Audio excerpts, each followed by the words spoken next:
I could smother you with this pillow. Or I can make you pancakes.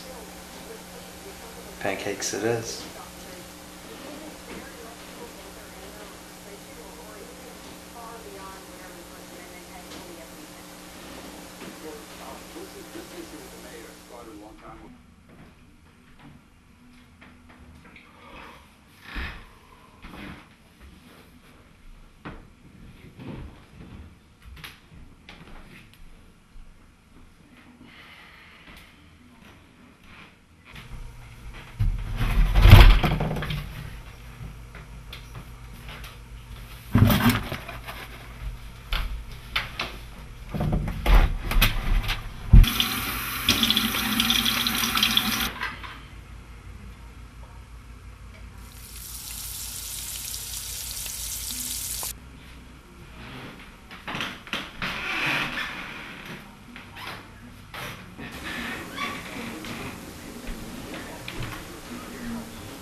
I could smother you with this pillow.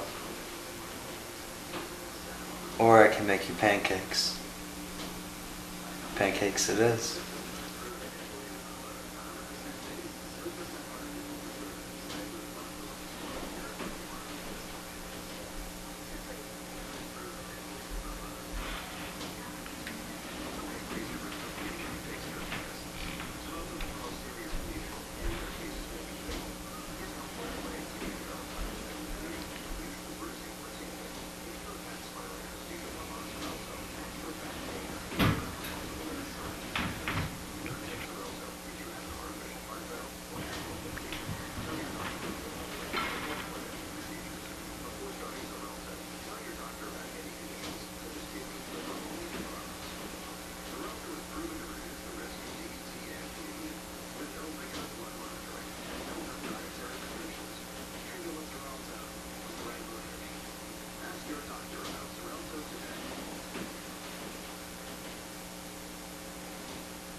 I could smother you with this pillow. Or I can make you pancakes. Pancakes it is.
I could smother you with this pillow.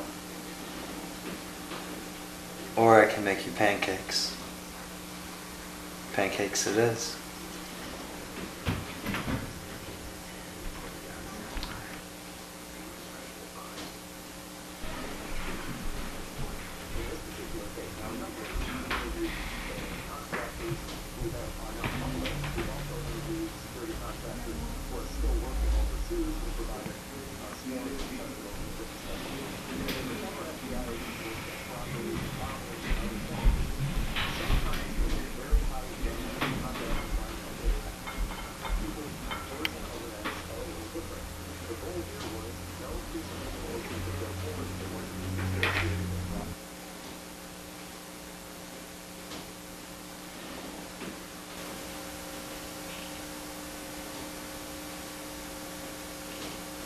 I could smother you with this pillow. Or I can... Hey, I don't want any pancakes today.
What's that? Don't hit. What are you?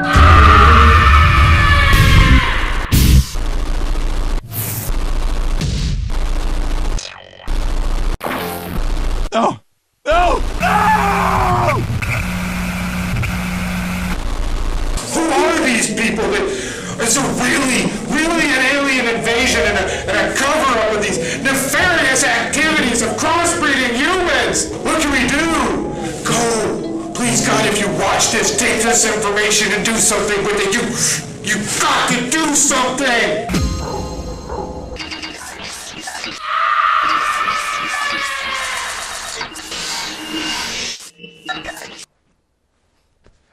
Welcome back to FilmSpeak. I am sitting here with Inner Demon Studios and cohorts, so to speak. Thank you guys for coming on. I tell you what, since there's a big mouthful of you all, why don't you just all introduce yourselves? Okay. I'm Jason Sherlow. I own Inner Demon Studios and IDS Entertainment. J. Aaron Lane from J.E. Lane Productions.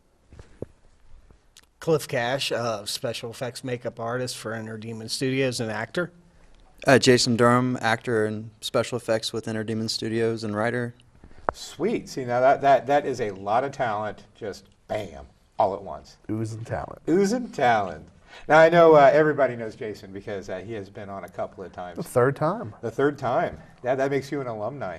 Maybe I'll get a jacket or something. A jacket, yeah.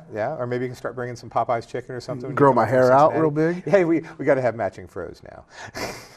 This that. is everybody else's first time on the show, though. Newbies. We have been trying to get Aaron on for a long time.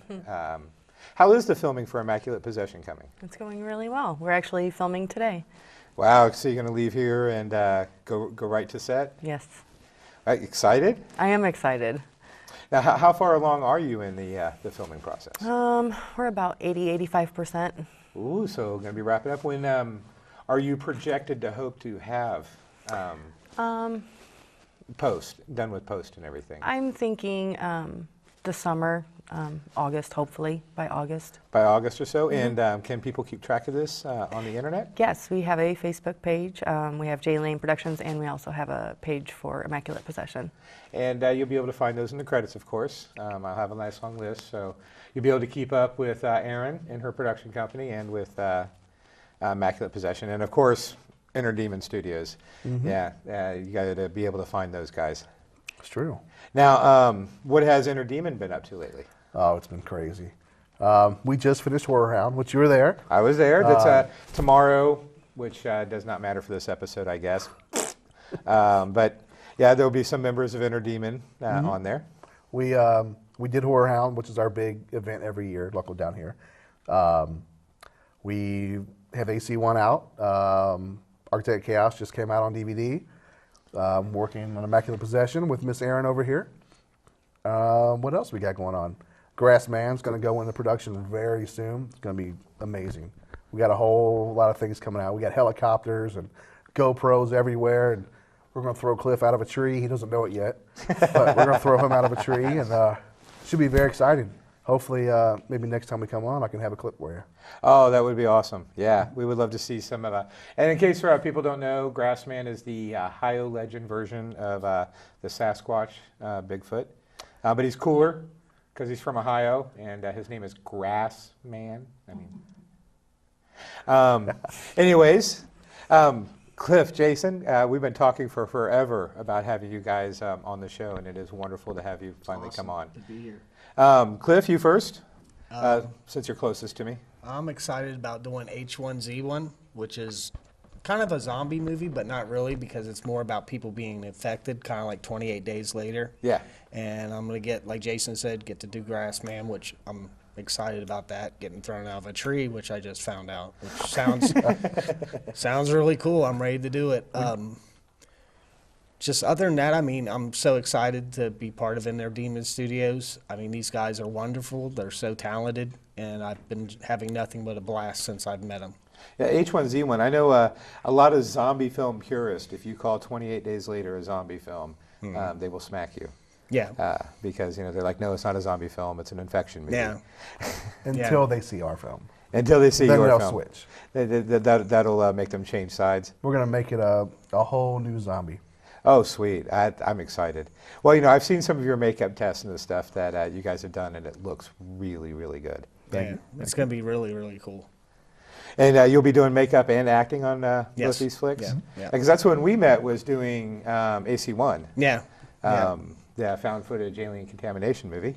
And you were doing makeup for that one. I'm proud it got banned off YouTube. So. Yeah. If you get banned for the trailer being too violent on YouTube, that is a good thing. Yes, it's awesome. And Jason, good to see you. It's great to be here. Thank you. Now, I know you're busy with the Inner Demon Studio projects, but do you have any other projects also going on? Last year I wrote a short called Pancakes, and then I teamed up with Lee Zellers, and he directed and edited that. Tori R. also co-starred in it. That actually we just released and had a screening last month. And that's on this episode yeah, today also. I was given permission. I brought a copy for you to share with the world. We're going to debut it with you guys. Really looking forward to that. And then with Grassman, and then with H1Z1, I'm one of the star director / doctor of it. With Jason's put a lot of effort in with the makeup, and this really just it horrifies everybody, and that's really what we're going for. The makeup tests just look wonderful. When people see it, like the face is just like melting off, and it's definitely going to be a nice twist and not what everybody's used to seeing. On that note about the makeup, we actually left my studio and went to Walgreens, and these two are at the pharmacy talking to the pharmacist about stuff to clear it up. We actually have it on film, and I'll send that to you as well. Dude, that makes an awesome behind the scenes to be able to throw down on a DVD extra. And the funniest part is people were walking by like, hey, guy who knew Cliff. Hey, Cliff, nothing's wrong. Just bleeding from your eye, and nothing's wrong, buddy. Yeah, nothing's wrong, yeah. I just need a little cream to take care of this. Penicillin shot or something. Don't have sex with hookers, let me tell you. We've been telling you this. Aaron, I was wondering if you'd like to touch on some of the challenges you've had bringing your vision, because you also wrote Immaculate Possession, and having to translate that into filmmaking. It's a little hard when you're the writer to direct it because you can't always do what's in your head, so to speak, with your camera. Yeah. So we've had to make some changes, but I'm really happy with the changes that we've made. I guess once you get on set, you just, switch it around, But I think it's going to look great. We haven't, had to sacrifice anything, so. But writing and directing is, a little bit on the difficult side. It is especially when it's your baby, Yeah, it'll drive you mad. It'll take you from feeling like Gollum, sitting alone in your apartment, wringing your hands and talking to yourself, to feeling like some fascist dictator yelling and screaming at everybody. Yes, it's just that wide, it's that wide gambit of emotions, and that's why so many directors. Need that time and space in between. I mean, I look at some directors and they're like projects, but then you take somebody like Quentin Tarantino and they put so much and craft so much into it that they get done. They need 2 years just to recover. Yeah, I was telling Jason the other day I want to take a break and just write, for a while and, Write and save it up. Yes. Yeah. That is a good idea to do it. And I know that you're working on other people's projects to try to learn and grow more in your craft and stuff. That's also, I think, very important. We are. She's actually writing H1Z1. Really? We have our outline story that me and Jason came up with a year ago or something like that. Yeah. And it was more of like, let's just rip their head off, let's kill everybody.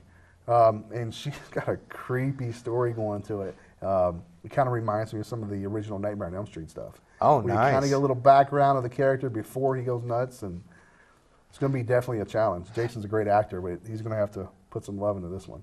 And I'm a big believer, too, that there needs to be more women active in the other side of filmmaking, not just in front of the camera, but getting behind. So it's a delicate balance, because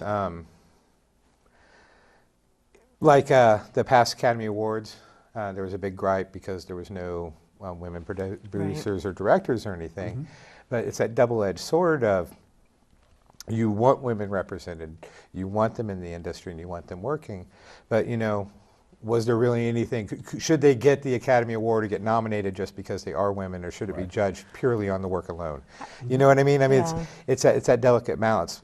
What it just comes down to is more and more women and more people of different cultures and everything need to get involved so their voices can be heard. And it doesn't matter what or who you are, just have a voice and tell a story. Yeah, exactly. Well, is anything else that you guys have at the top of your head to talk about coming up?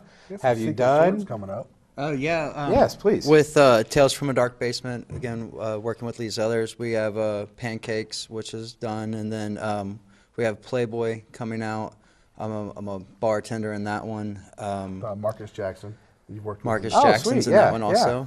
And then we have Road Trip, where I'm a post-op transgender carjacking people. Oh, yeah. More of a That one's, natural character. Yeah, typecasting. There's nothing like being princess trapped in a man's hairy body. And I was blessed to be brought on IP, Immaculate Possession. I'm really, really thrilled about that. It's been a whole nother, change of scenery. It's nice to do the horror, scary movies, but when you get into something that has more story and depth in it, there's a lot more involvement, and there's not as many distractions. It's not just ripping heads off and bleeding She kills everywhere. me because comedy is the hardest thing to possibly do. I mean, it is the hardest thing to do, harder than drama. It's harder to make somebody laugh than it is to cry, And what does she do? She tries to take a big bite of that sandwich right off the bat. First film, go for a comedy. Yeah. You are a masochist, my dear. That's what it simply comes down to. But I salute you for it. Thank you. I mean, have a vision. Don't listen to anybody else, and just balls out, go for it. Yep, that's what we're trying to do. And me and Jason, we start filming next week a Carrier movie, a Now, short now film. the films you mentioned, Playboy and stuff, are those all short films? Those are all short films. Okay. They're like Tales from the Crypt. So you're going to put them into Based. an anthology? Yeah. Yep. Pretty The much. new one we're working on now is, So we that- start next week. Yeah. The Carrier. Jason 100% wrote this. We're going to do it how the old Jason Statham BMW videos. Remember his old driving BMW? Yeah. How you'd get one, 6 months later another one show up, and it end up being a whole movie. That's how we're going to do it. Oh, We're gonna release nice. them Do it as a separately and then series. put them all Yeah. together. Very cool, very cool. We got some Salute you. good twists I'll be coming. excited to see that. You guys have to keep me updated on that. We'll have you in it somewhere. Oh, absolutely. I love it. You got to have the crazy homeless guy somewhere. Well, thank you guys very much for joining us for this, and stick around because we're going to talk about Alfred Hitchcock's Psycho, All right. a movie that has had a huge impact on me over the years, and I'm sure you guys also. Oh, you bet. So join us here in just a moment. Thank you.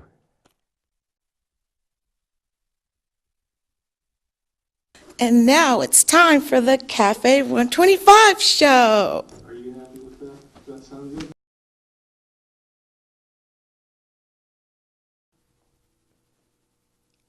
Hi, I'm Bailey Street here for Cafe 125 and our first comedian here today who's performed at Dayton Funny Bone, Wiley's, and a host of many other venues. Welcome Matt Vanderpool.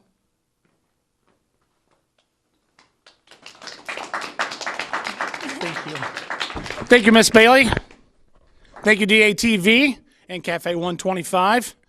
You guys see in the front row here, fat guy running shoes. Makes as much sense as a pedophile in a convertible. Packed on the pounds quite a bit here lately. In high school, you probably find it hard to believe. I weighed 135 at 6 foot tall. Yeah, I've actually two of me since high school. Women hate men, though, because we can gain a bunch of weight and still wear the same size pants. We just wear them a little lower. These are actually 18 Huskies from the 8th grade. Right here. Recently diagnosed with the fat man disease. If you guys don't know what that is, they call it sleep apnea. My doc says, what makes you think you have sleep apnea, Matt? I said, well, my wife says every time she pulls the pillow off my face, I'm not breathing. If you don't know what sleep apnea is, you get this really neat machine called a CPAP. It's this thing you put over your face. I mean, it really kills your sex drive because you have this athletic cup with a hose hanging off of it. Unless your partner's into snuffleupagus, you're pretty much by yourself at nighttime, you could say. Oh, but it's been a challenge with that thing. And, you know, and being a big guy, too, it kind of sucks because I can get winded just jumping to conclusions. Going upstairs is a bear because my boobs bounce. I'd look for a bra, but you know how hard it is to find an A cup in a barrel chest? It doesn't happen. My lovely wife, you know, I love her to death. She's not here today, so we're gonna talk about her. She and I've been married 27 years, and about 4 years ago, she went back to school and became an RN. Before that, she was an LPN. If you don't know what an LPN is, that's a low-paid nurse. RN, everybody thinks it's a rich nurse, but it's great. She works in OB department, and she tells me, Matt, childbirth is so beautiful. I have 4 daughters. I've witnessed those 4 daughters come in this world. There is nothing beautiful about childbirth. Here's the love of your life, laying on her back, got her knees tucked up to her ears, smeared with some antibacterial road tar from her belly button to some other place in the area. Doctor staring down her love tunnel. Another nurse behind his back going, it's okay, honey, push when you want to. My wife looks at me and goes, you did this to me. No, honey, I think it was the tequila. Then she looks at me and says, I gotta poop. And then she does. Al drops the baby in the head. Doc's got the baby in the headlock. He says, hey, Dad, you want to cut the umbilical cord? I'm like, whoa. If I screw this up, you're going to sue me for malpractice? No, childbirth's beautiful. When that kid turns 18 and says, Dad, I'm moving out. I said I have 4 daughters. I love my daughters. They're beautiful. They're currently 26, 24, 22, and 19. But I told him, I said, girls, you're lucky. I didn't get to name you because I was going to name you from where you were conceived. Your names would have been Chevette, Beach, Balcony, and Kroger's. And having kids is fun. I mean, they will do some of the dumbest things, the most embarrassing things to you at least expected. We was at the grocery store one day. My wife had 2 with her in the cart. She had Chevette and Balcony. I had Beach and Kroger with me, with the opposite end of the aisles. And my wife says, Matt, come down here. I want to show you something. And at this time, my 2 youngest ones were about 3 and a year old. So go all the way down the end of the aisle. And Beach starts yelling, Daddy! Daddy, Daddy, Daddy, Daddy! I go, shh, honey, we're in the store. Okay. Daddy! Daddy, Daddy, Daddy! I go, honey, what is so important? You got to yell it across the store. She goes, I farted. Sweet pea, what do we say when we do that? It felt good. But as I get older, that's when you get to get back at your kids for embarrassing. You get to embarrass them in a public store. A couple years ago, I was in Walmart with my second daughter, Balcony, if you guys are still following me. She's about 22 at the time, and she says, Dad, I got to run back and get something. I said, I'm going to run to the bathroom, but before you go, something I got to tell you. What, Dad? I go, no more shoplifting. Ooh, is she angry? It's nice, though, because we go to that same Walmart now, and they're falling through the store, and I'm sticking things in my pockets. Kiss for Dad. Oh, I love my kids. Today's technology, I've got a smartphone. I really shouldn't have a smartphone because dumb people shouldn't have things like that. It's got the auto text correct function where it fixes the word for you. Yeah, I typed in LMAO. My daughter got knapsack. Typed in the word Findlay for the city, and I get fondly. The one that got me in big trouble, though, I text my wife, I love you. She got, shut up, woman. Yeah, she didn't believe me either. Love her to death. But having kids, I now have a grandson. He'll be 5 in June. He's a pistol. The things that kid says is amazing. We're sitting at a stoplight the other day, and a guy in front of me has got a green arrow, and he's not turning. I'm like, come on, guy, move. I hear behind me, yeah, move it, jackwagon. From a 5-year-old. Awesome. Visiting the other day, and his mom is sitting there, which is my daughter, and he says to my wife, he goes, my wife, Grammy, he goes, Grammy, last night when I was sleeping in bed, I heard voices in the hallway. You did? Well, what'd you hear? Because they were talking. What were they saying? He said they were going, oh, oh, oh, oh. Looked at my daughter and said, your husband needs to be a little quieter. So I might be having another grandkid here pretty soon. Before I go, though, I'm going to leave you with this. Having 4 daughters, they date. And being a father of daughters, you're paranoid of what those boys are going to do. Because you were a 14, 15-year-old boy at one time, so you know what's going through that kid's head. I have a little game that I play with the new boyfriends to try to scare them off. And this is what I do to them. So they walk in the door. So, your name's Christopher, huh? Well, come here, big boy. Let's talk about your date tonight. Turn around. Are you wearing Wranglers? I love that because it says on a guy's butt, it says, wow. By the way, whatever you do to my little girl, I'm going to do to you.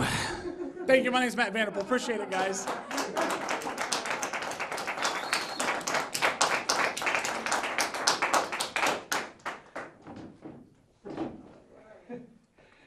Thank you very much for coming on Film Speak. Thanks for having me, Bill. Appreciate it. Hope you had a good time. Now, where can people find out more information about you? They can find me on Facebook under Matt Vanderpool. They can also find me comedian Matt Vanderpool on Facebook. And I'm new to Twitter, but Buckeye Biker 68 is my handle for Twitter. So look for this man. He's very, very funny, and I hope people can catch you locally. Thank you. Appreciate it, Bill. Thank you for being on Film Speak. Thank you. Yes, please. Okay, we'll back up on you in 5, 4, 3, 2. Welcome back to Film Speak. We're about to talk about Alfred Hitchcock's just classic movie, Psycho. This movie, another film that just changed the landscape of how movies were made, how suspense was done. I'll flat out admit it. I would say half my screenplays I write are seriously influenced by Psycho because I love the use of the MacGuffin. Mm-hmm. I love a movie that for the first 20, 30 minutes you think it's about one thing and then whop, it's not. It's about this. Dusk Till Dawn is another great example. They used the same MacGuffin technique that Psycho did. I mean, Hitchcock, he always used a bit of a MacGuffin. You know, in The Man Who Knew Too Much, it was Ambrose Chapel. They thought it was a person, turned out to be a church, a location instead. Right. And just little things like that. But Psycho is the best. Tracking that money down, you know, and you think it's all about embezzling and her running, and it has nothing to do with what's going on. Nothing at all. I'll start with, start in the back row this time, because I know Mr. Cash here has a extended knowledge on the subject as me. So please tell us, what effect do you think Psycho has and what you think of the film? It was historic. I mean, it was groundbreaking. The way that it was filmed, the shadows, and like you said, starts out the girl stealing the money, and you're like, okay, well, this is kind of, and then you end up at the creepy motel. And the whole time you're thinking that his mother's the one who's actually killing everyone when it's actually Norman. The whole thing is just masterfully filmed. Alfred Hitchcock was a genius. Yeah. I mean, the whole thing, it's groundbreaking. I mean, it's set it started, I think, the slasher films. And it was just, to this day, I watched it last night, and it just blows me away. And then I watched the remake, which I shouldn't have. Yeah, we won't talk about that. But that film. and I like the director of the Gus Van remake. Sant. He's awesome, but I mean, it's just Another one one of they're those gonna kill. movies. Well, because no, I won't, because his life is going to be spared because of My Own Private Idaho. Even Cowgirls Get the Blues. Gus Van Sant has done some just absolutely amazing movies. Yeah. Psycho remake is not one of them. It is just horrible. It's just one of the Kind of movies you exciting. can't remake. I mean, there's certain movies you should not remake. Shouldn't touch, yeah. I mean, you know, The Exorcist, Salem's Lot, they remade that, and that was just horrible, which is a Tobe Hooper film. And, Yeah. I mean, the original was just awesome. With David Soul and everything. Yeah, that was awesome. And then, that was originally made for TV too, which Yeah. is just mind-blowing. Yeah. That was a Hallmark movie for Halloween. yeah, it was great. And, yeah, it's just some classics you just shouldn't remake. I mean, Yeah. you shouldn't even try. I have one horror movie I want to remake, and I want to remake it because nobody knows it.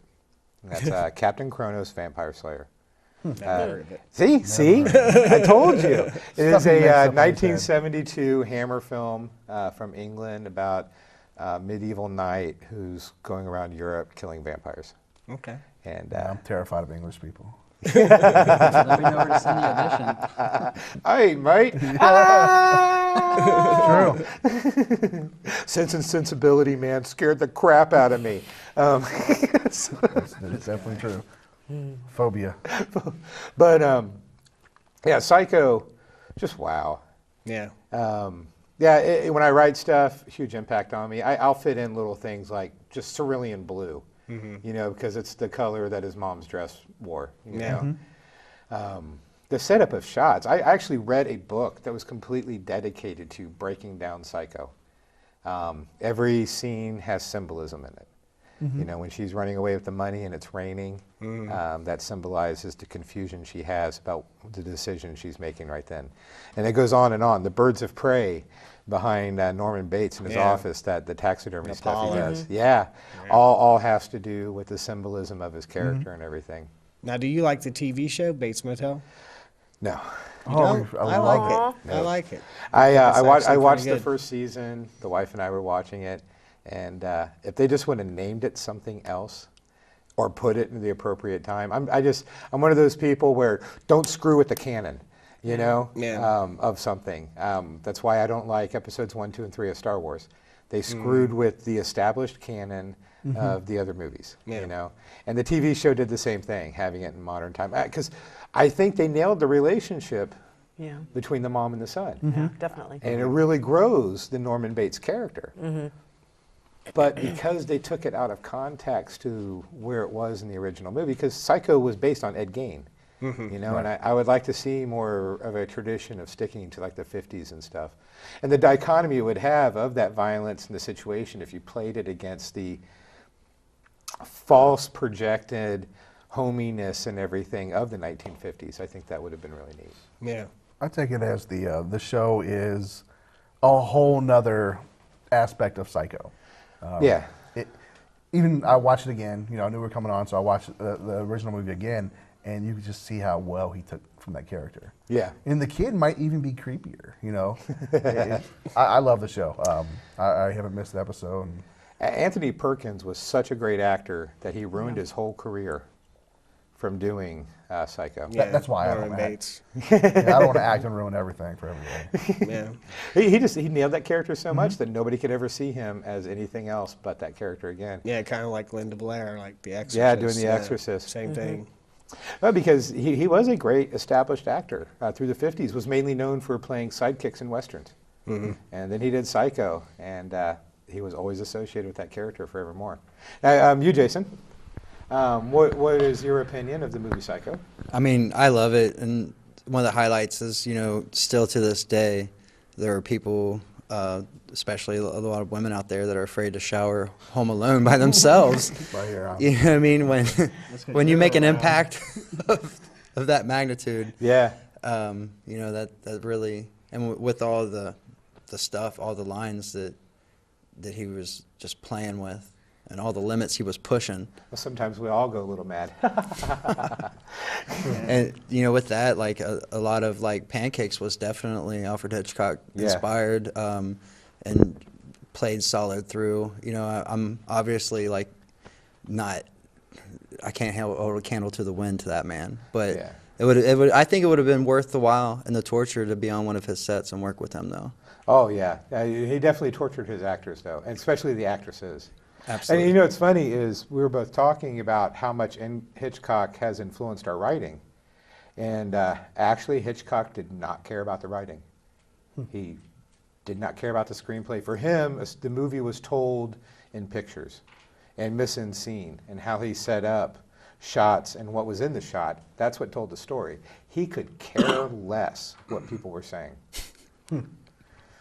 But like we both just said, watching his films influenced how we approach writing, though. So it's just funny how there's two sides to that. Because yeah, he just didn't care.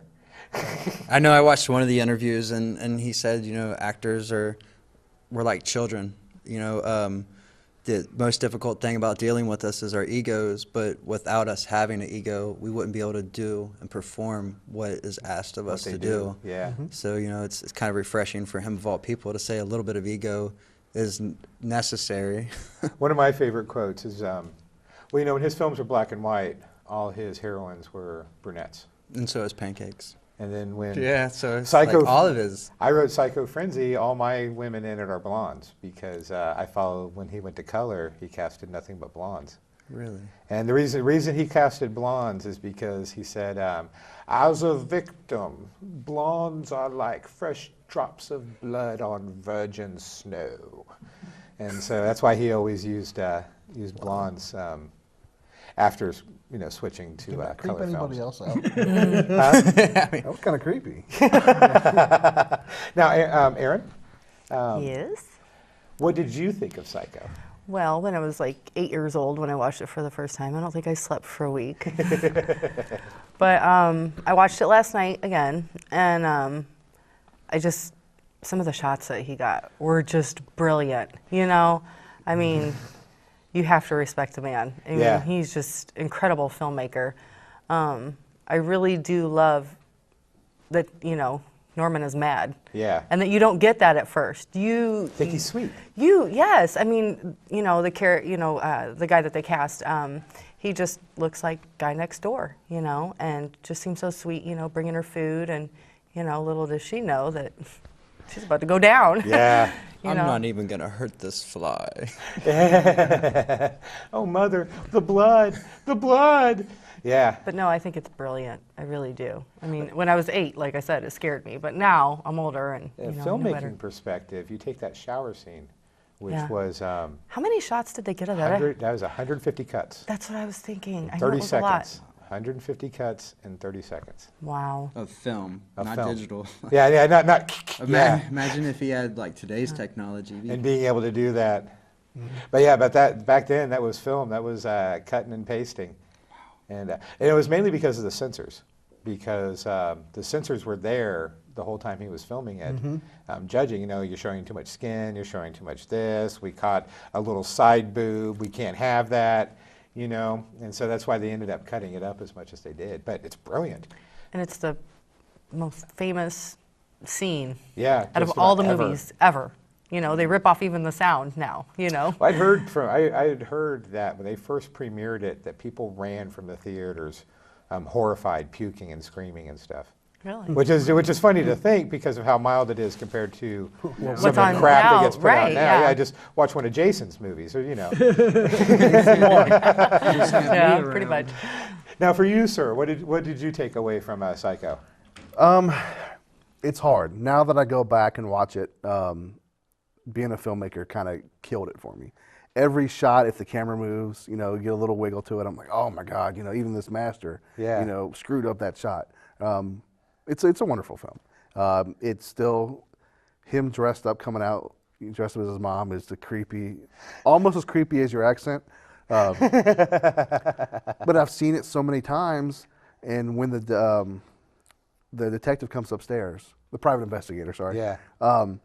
and he just comes out of nowhere and stabs him. That still scares the heck out of me. The fall down the stairs, because that shot had never been created Mm-hmm. before, and that was just a completely unique shot. Mm-hmm.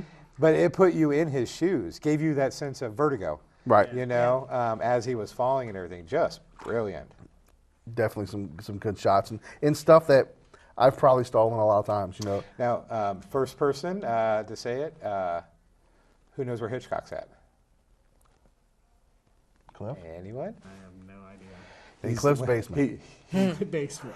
He's the guy she almost hits, who's walking across the street in the very beginning in the rain. Okay. And Oh, he really? looks very briefly and keeps on going. Huh. But that's his Hitchcock cameo in the film. Really? I have to go back and look at it. I'm a dork.